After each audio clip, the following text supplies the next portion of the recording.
दोस्तों हमें पता है कि टेक्सटाइल सेक्टर में जबरदस्त तेजी है। ऐसे में स्टॉक का सिलेक्शन करना काफी ट्रिकी हो जाता है कि कौन सा स्टॉक खरीदें कौन सा नहीं।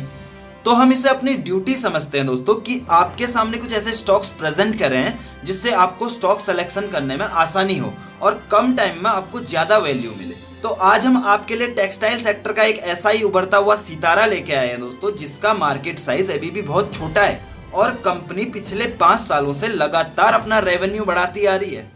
कल ही इस कंपनी ने अपने इस साल के भी रिजल्ट्स अनाउंस किए और मजेदार बात यह है दोस्तों कि इस कंपनी ने इस साल भी अपने रेवेन्यू और प्रॉफिट में पिछले साल के मुकाबले ग्रोथ दिखाई है।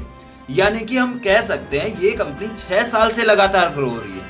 तो आज हम इसी कंपनी के पॉजिटिव्स और नेगेटिव्स को देखेंगे, इसके बिजनेस मॉडल को समझेंगे कि ये किस तरीके का बिजनेस करती है, इसके फाइनेंशियल्स और वैल्यूएशंस को हम देखेंगे, इसके पास्ट परफॉर्मेंस को देखते हुए इसके ग्रोथ आउटलुक को हम जानने की कोशिश करेंगे। तो बने रहिए दोस्तों।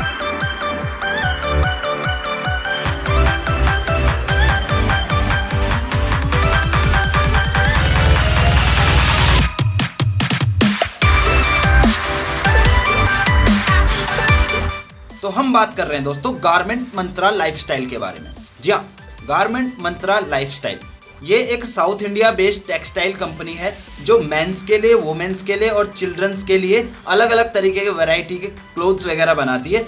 और इस कंपनी की एक खासियत मैं आपको बताऊं दोस्तों, ये अपने प्रोडक्ट वगैरह खुद ही मैन्युफैक्चर भी करती है और खुद ही मार्केट भी करती है और ऑल ओवर इंडिया में ये कंपनी अपने प्रोडक्ट्स वगैरह सप्लाई करती है। और इस कंपनी के हिस्ट्री के बारे में अगर बात करें दोस्तों तो ज्यादा पुरानी ये कंपनी नहीं है। एक तरीके से 2005 में ये कंपनी स्टार्ट हुई थी और अपने जो प्रोडक्ट्स हैं वो इन ब्रांड्स के अंदर में बेचती है, जैसे कि हाईलेक्स हो गया, मॉन्क हो गया, हेलिकॉन हो गया, ये इस कंपनी के ब्रांड है। अगर आपने इस तरीके के लोगो वाले अगर प्रोडक्ट देखे होंगे तो ये कंपनी जो है इसी तरीके के प्रोडक्ट बनाती है। इसका जो मैन्युफैक्चर कंपनी का नाम है गारमेंट मंत्रा है दोस्तों।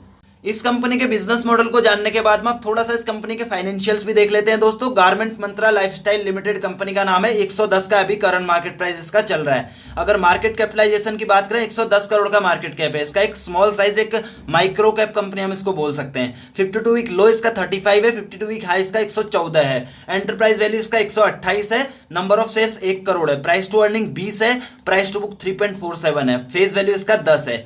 कैश इसके पास में 39 लाख है। बुक वैल्यू इसका 31 है। डिविडेंड यील्ड इसका नहीं देती है डिविडेंड।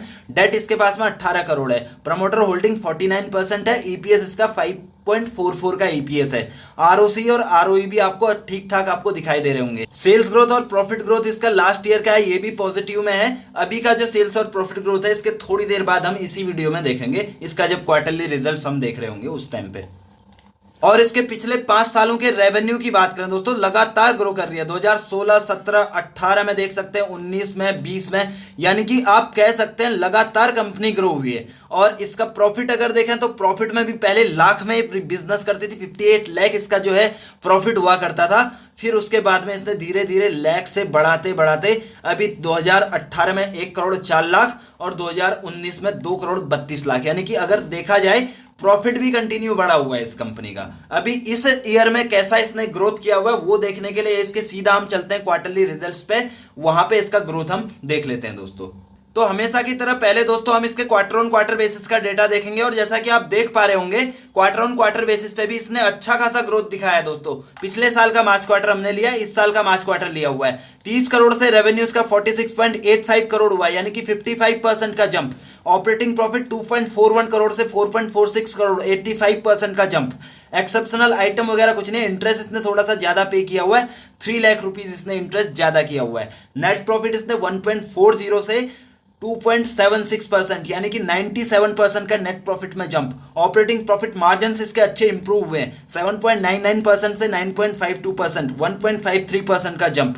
अब ईयर ऑन ईयर बेसिस पे रेवेन्यू देखो दोस्तों, 2020 तक इसका रेवेन्यू अंडर 100 करोड़ था और इस साल 2021 में इस कंपनी ने 100 करोड़ के रेवेन्यू वाले माइलस्टोन को भी क्रॉस कर लिया है, यानी कि इसके रेवेन्यू में 13% का इस साल ग्रोथ हुआ है और एक 100 करोड़ का टर्नओवर करने वाली कंपनी बन चुकी है। ऑपरेटिंग प्रॉफिट 5.22 करोड़ से 9.35 करोड़, 79% का जंप। इंटरेस्ट इसने कम किया है ईयर ऑन ईयर बेसिस पे, हालांकि फ्लैट ही हम कह सकते हैं इसको। नेट प्रॉफिट 2 करोड़ 32 लाख से 5 करोड़ 47 लाख, 135% का जंप। ऑपरेटिंग प्रॉफिट मार्जिन भी इसने ईयर ऑन ईयर बेसिस पे भी इंप्रूव किए हुए हैं, 5.58% से 8.80%, 3.22% का जंप। अब इसके शेयर होल्डिंग पैटर्न की बात करें दोस्तों, तो प्रमोटर का स्टेक इसमें 49.14% है, जो कि मेजोरिटी नहीं है, प्लेज वगैरह कुछ भी नहीं है। नॉन इंस्टीट्यूशनल का इसमें मेजोरिटी स्टेक है 50.86% का, हालांकि एक नाम का मेजोरिटी स्टेक रहता है दोस्तों। नॉन इंस्टीट्यूशन वैसे भी कौन सा मैनेजमेंट वहां पे संभालने के लिए जा रहे हैं, अलग अलग टुकड़ों में प्रमोटर ही मैनेजमेंट संभाल रहे हैं, तो कोई दिक्कत वाली बात नहीं है। और अगर इनको अपना जो मेजोरिटी स्टेक है वो भी अगर करना है, तो 1-2% मार्केट में पैनिक जब क्रिएट हो जाएगा तब ये खरीद लेंगे, 51% कर लेंगे या 50.5% कर लेंगे, या इवन 50% भी ये कर लेंगे, 50.0102% तक, तो मेजोरिटी इनके पास में आ ही जाना है। और म्यूचुअल फंड वगैरह का, एफआईज वगैरह का, जैसे कि मैंने कई बार बताया, छोटी कंपनियां नहीं करती है इन्वेस्टमेंट। प्रेम अग्रवाल का 37% का स्टेक है, हाईएस्ट जो है ये प्रमोटर ग्रुप का मेंबर है, इसका स्टेक है। हाईएस्ट पब्लिक शेयर होल्डर की बात करें, मंजू जयंतीलाल लोढ़ा जी हैं, इनका 2.3% का स्टेक है। इंडिविजुअल इन्वेस्टर्स का इसमें 46.75% का स्टेक है। अब इस कंपनी के हिस्टोरिकल रिटर्न्स की अगर बात करें दोस्तों, तो ऑसम रिटर्न दिए हैं दोस्तों इस कंपनी ने, इन्वेस्टर्स को मतलब खुश कर रखा है। 5 साल में भी अच्छे रिटर्न, 4 साल में, 3 साल में। 5 साल से पहले का तो डेटा ही नहीं है, 5 साल से पहले शायद ये कंपनी एग्जिस्ट भी नहीं करती थी स्टॉक एक्सचेंज पे, नई कंपनी एक तरीके से। तो आप देख सकते हैं कि हर टाइम फ्रेम में ऑसम इसने बिंदास रिजल्ट दिए हैं दोस्तों, बिंदास इसने रिटर्न दिए हैं। तो इस कंपनी के पिछले 5 साल के फाइनेंशियल्स भी हमने देख लिए, कंसिस्टेंट ग्रो किए, प्रॉफिट देख लिया, रेवेन्यू देख लिया, कंसिस्टेंट ग्रो किया है, और इसका रिटर्न देख लिया, शेयर प्राइस का कंसिस्टेंटली उसने भी अच्छा परफॉर्म किया हुआ है। और नई कंपनी भी है दोस्तों, ठीक है। जब नई कंपनी इस तरीके से इतना बेहतरीन परफॉर्म कर रही है, और 100 करोड़ का इसने माइलस्टोन भी क्रॉस कर लिया है अभी, है ना, इतना अच्छा बेहतरीन परफॉर्म कर रही है, तो आने वाले टाइम में समझ सकते हो कि ये कंपनी का अगर नाम और फेम है और ये सारी चीज़ें होने लग गई ना, तो कितना। अभी तो ये साउथ इंडिया के ही कुछ एरियाज में बिजनेस कर रही है, और कुछ होंगे इसके क्लाइंट और अदर इंडिया से, लेकिन जो मेजर इसका बिजनेस है साउथ इंडिया के अंदर में ही है। सोचो अगर ये फैलती है ऑल ओवर इंडिया के अंदर में, एक लाइफस्टाइल कंपनी है दोस्तों, ये एक अच्छे कैटेगरी की लाइफस्टाइल कंपनी ये बन सकती है। और इसका जो मार्केट कैपिटलाइजेशन है ना, मैं कह सकता हूं कि 1000, 1500, 2000 करोड़ भी जल्दी पहुंच सकता है आने वाले 10 साल, 15 साल से, इवन पहले भी, अगर इसी तरीके की परफॉर्मेंस ये करती है। तो समझ सकते हैं कि आपको कितना अच्छा रिटर्न ये इस दरमियान में दे सकती है अगर ऐसा हुआ तो।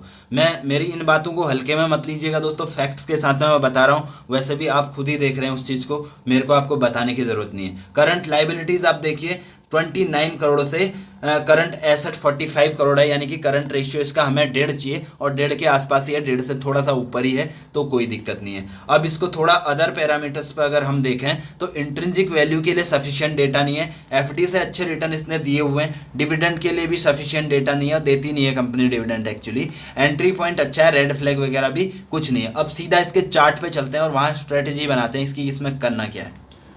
अब दोस्तों बात आती है कि इस पर्टिकुलर कंपनी के स्टॉक में हमें करना क्या है। देखो, करना तो बाइंग ही है। अब लेवल हम देख लेते हैं कि क्या किस लेवल पे इसमें बाइंग करनी है। इस चार्ट पैटर्न को देख के मेरे को एक चीज समझ में आ रही है दोस्तों, आप भी देख पा रहे होंगे, इस पर्टिकुलर चार्ट में जो है ना इम्पेशेंट इन्वेस्टर्स घुसे हुए हैं, यानी कि इस कंपनी के जो स्टॉक्स हैं वो इम्पेशेंट इन्वेस्टर्स के पास में है। मतलब क्या हुआ इसका कि वो जो है ना थोड़ा सा प्रॉफिट जो पोर्टफोलियो में हरा दिख जाता होगा ना, उनको तो वो बेच देते होंगे, उस टाइप के जो इन्वेस्टर हैं वो इसमें हुए हैं। आज ही की डेट में कैंडल देखो आप, 121 पे ओपनिंग हुई थी इसमें, और क्लोजिंग करते करते 110 के प्राइस पे क्लोज हुआ। इसका मतलब क्या, थोड़े से जो इन्वेस्टर थे जिनका पहले से पैसा लगा हुआ था कंपनी में, उनको हरा दिखा पोर्टफोलियो और बेच डाला, इस तरीके का काम इसमें है। तो इसका मतलब क्या है कि ये कंपनी जो है ना अभी इसमें अच्छे इंटेलिजेंट इन्वेस्टर्स अभी है नहीं इस कंपनी के अंदर में एक्चुअली, और लॉन्ग टर्म के जो इन्वेस्टर होते हैं वो इसके अंदर में अभी कम है। तो मतलब क्या है कि कंपनी शॉर्ट टर्म के लिए अभी नीचे हमें डिस्काउंटेड प्राइस पे भी ये मिल सकता है। आज नहीं कल, कल नहीं परसों। हमने इसके बैलेंस शीट देख ली, इसके फाइनेंशियल हमने देख लिया, सब कुछ देख लिया, ठीक है। कंपनी A1 कैटेगरी की है, कंटिन्यू ग्रो कर रही है, रिटर्न भी कंटिन्यू अच्छे दिए हैं, तो आगे भी रिटर्न अच्छे देगी ऐसा लगता है हमारे को। नई कंपनी के होने के बावजूद भी इसने अच्छे रिटर्न दिए तो देगी अच्छे रिटर्न ही। तो इसमें करना क्या है, अभी भी अगर आपको मैं अगर अपनी बताऊं ना, मेरे को अभी ये डिस्काउंटेड प्राइस पे ना भी मिले, इस लेवल पे भी अगर मेरे को बाय करना रहे तो मैं इसको बाय करूंगा डेफिनेटली, कोई दिक्कत नहीं है। लेकिन अगर जो मतलब कंजर्वेटिव टाइप के इन्वेस्टर हैं उनके लिए मैं आपको बता दूं, अगर आपको इन्वेस्ट करना है इस कंपनी के अंदर में तो इस तरीके से कीजिए कि आप अपने जो पोर्टफोलियो है ना उसका 3 से 4% से ज़्यादा हिस्सा इसको मत दीजिए, पहली बात। और 3 से 4% का जो हिस्सा दे रहे हैं उसमें से भी अगर आप चाहते हैं तो 50% तक इन्वेस्टमेंट अभी इस लेवल पे इसमें आप कर सकते हैं। समझ रहे हैं? 50% तक आप कर दीजिए और किसी डाउनफॉल में नहीं, और 50% रखे रहिए। आप नीचे आता आने दीजिए, आप मत कीजिए चंक्स वगैरह में भाई। नीचे आता और कोई अच्छा सा फॉल अगर आ जाता है ना, उस टाइम 50% और डाल दो इसमें।